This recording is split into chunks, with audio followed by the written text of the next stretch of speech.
আসন্ন পবিত্র ঈদুল আজহা উপলক্ষে কোরবানির পশুর চাহিদা নিরূপণ, সরবরাহ এবং দেশের প্রত্যন্ত অঞ্চলে অবাধ পরিবহন নিশ্চিত করতে রোববার বৈঠকে বসে মৎস্য ও প্রাণী সম্পদ মন্ত্রণালয়।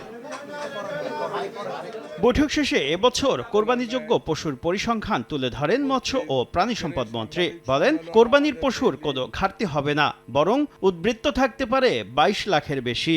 এ অবস্থায় অবৈধ চোরাচালান ঠেকাতে সীমান্তে জিরো টলারেন্স দেখাবে বিজিবি সহ আইনশৃঙ্খলা বাহিনী। বর্ডার দিয়ে অতীতে যে পরিমাণে আসতো, আমার ধারণা গত বছর তার 1/4 আসে নাই। আগামী দিনে জিরো হবে। এই মুহূর্তে আমার 1 কোটি প্লাস কোরবানের গরু ছাগল মহিষ আছে।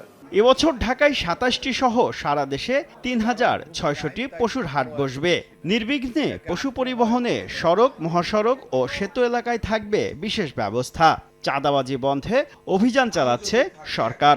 চাঁদাবাজি, রাহাজানি, এই ধরনের ধান্দামির ভিতরে যারা আছে এদের ভিতরে একটা অভিযান গত পরশু থেকে শুরু হয়েছে। এই সরকারের প্রথম টার্গেট এদেশের সাধারণ মানুষের অর্থনীতিকে শক্তিশালী করা, এদেশকে চাঁদাবাজ মুক্ত করা।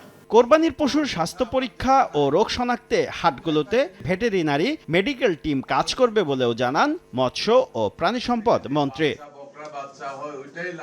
শুভ খান, সময় সংবাদ, ঢাকা।